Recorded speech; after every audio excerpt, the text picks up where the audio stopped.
What's up, guys? Specstar here today with my Week 8 Battle of NPL, and this game was awarded to me as a forfeit win, as Fog was just an asshole who couldn't be bothered to respond to anyone despite being online for weeks, no response.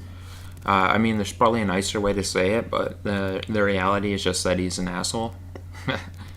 I think it's more objective than anything, but anyway, he ended up getting replaced by Ian, and I'd rather have replayed the game than kept my forfeit, so I have something to put up, especially since it's my last season of anything. So I offered the redo, and we played this, and he's got himself a team consisting of Thunderous Incarnate, Mega Diancie, Cresselia, Terrakion, Sableye, and Silvally.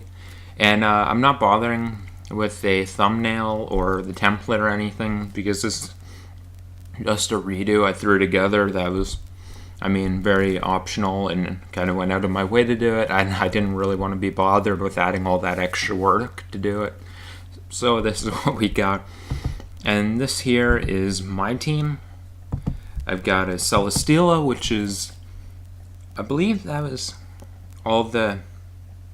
I built this team 2 weeks ago. I either needed that special defense to live something, or I needed that attack to kill something. That might have been the attack needed to pressure Cress after a beast boost. That's something that could make sense as a possible thing. And I've got Giga Drain, which there's something that Heavy Slam was doing dick to that Giga Drain helped me beat out. I think it was a water type, like potentially Momola or Slowbro or something like that.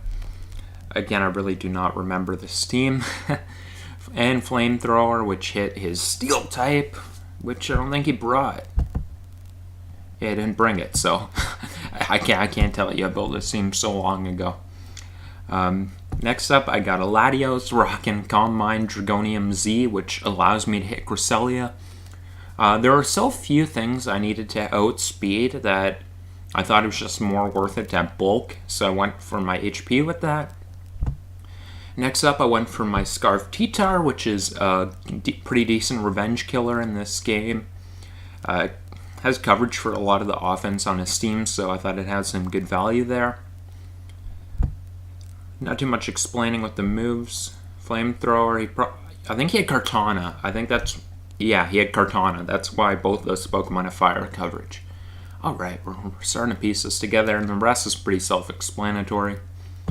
Next up, I got a Toxapex, physically defensive with a fairly basic set, except for Toxic Spike. Switch out for Knockoff. I thought he had a decent time controlling Toxic Spikes, so I'd rather have Knockoff, which could kind of pester things like Cresselia, which might want to come in.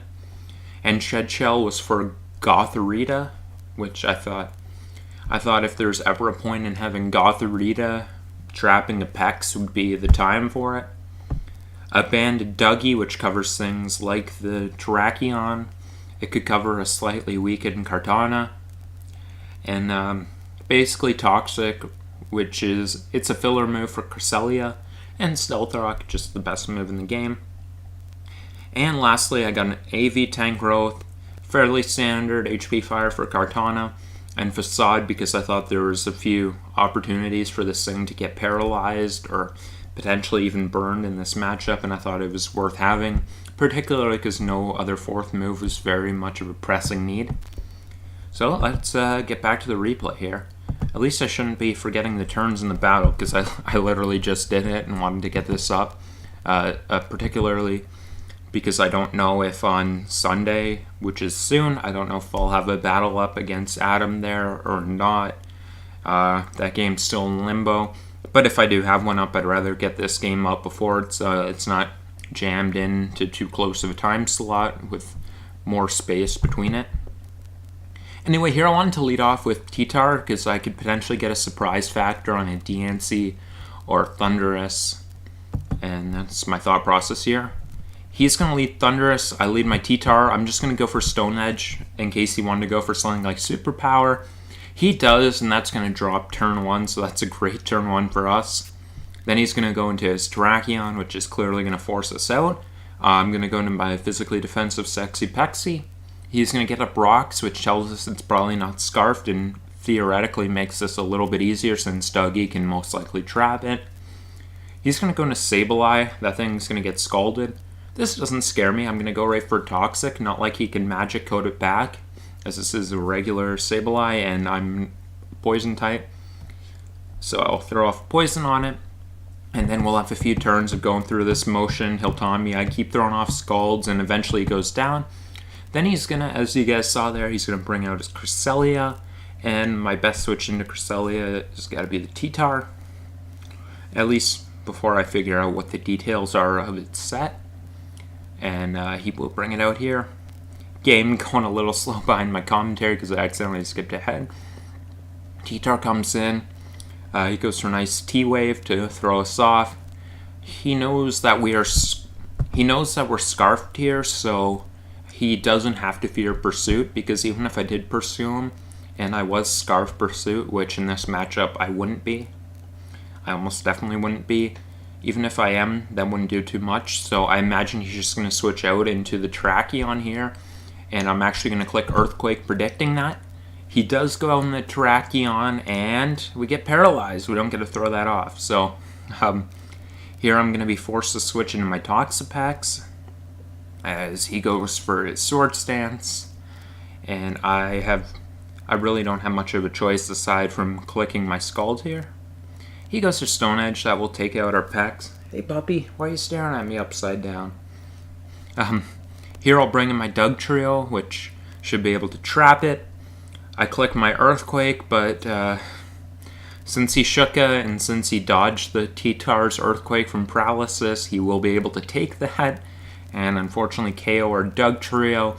We have nothing faster than this, so we have to go into Tangrowth, which almost definitely takes a CC. It's going to run real close to 1% though, but it was a roll very much in our favor, doing something like 70 something to 90 or 89, something like that. Here he brings in Diancie. I'm going to switch out my Steela to get some regen.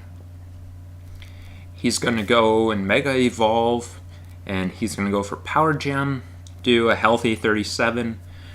I think the Cresselia switch-in is pretty obvious here, so I'm going to go for my Leech Seed. With him bringing in Cress on the Steela, I have to imagine it can beat it somehow, so I'm actually going to pay that some heed and switch out. But he actually pulls the double into his Silvally. I'm not exactly sure what that would have done to Steela. I'm going to go for Psyshock, predicting him to switch out into Diancie. He's instead going to go for a slow Parting Shot and bring in his Diancie now. And it's sack time for me. I ran the mental calculations, and Tangrowth was the least valuable Pokemon I had left, so I had to throw it out. He's going to KO it with Power Gem, and now I'm going to bring in my Steela here. Again, I'm going to think he's going to switch us out since he needs it to beat my last two Pokemon, and I'm going to go for my Leech Seed. No, I'm going to go for my Heavy Slam, which does cover the Silvally. I don't have much for switching out capabilities here, so I'm just going to click Giga Drain. Him potentially clicking Parting Shot while I do switch out was too punishing to me, so I couldn't do anything with that. Steela will take the hit and Giga Drain up. He goes into Cresselia. I've seen T-Wave, so I know it's not sub, which means I'm going to click Leech Seed. And I know it can't, well, it almost definitely can't hit Steela that hard. And even if it could, I don't really want to play too many shenanigans with that. I'm pretty confident in Steela's ability to beat it here. I'm going to go for Heavy Slam. And, you know, in hindsight here, I was thinking he might try to Moonlight. Seeing that he's doing nothing, my play, I should have been clicking Giga Drains here, because I don't want to take the thing out immediately. I want to get some health back. So I should have clicked Giga Drains, but honestly, the truth is I was just I was a little bit on tilt because of the Earthquake thing, and I really didn't want to play around with extending the game too long, so I'm actually just going to click Heavy Slam, with it looking positive anyway. He gets a crit there and does 14%. I will take the thing out with my Heavy Slam, get up my lefties. He brings in Diancie. We should be able to take any hit and take the thing out with Heavy Slam. He goes for Power Gem, and I get paralyzed. And Celestial is going to go down. Another power gem will take us out. So I have to go on T-Tar and try to survive the hit from a potential Moonblast. He goes for the Moonblast, and that's going to take out the T-Tar. And Latios has no speed, so it's not helping us out here either. Latios comes in, and it is just going to drop to Moonblast. And we are going to move to 5-3. And that would be the way, because we now have 3 losses. They're all games we should have won, but, fuck RNGesus. I only got one god. My flying spaghetti monster in the sky. RNGesus, you are shit to me. I will not practice your random number religion. You can suck on this one, even if you want to continue to screw me. Pastafarians for life.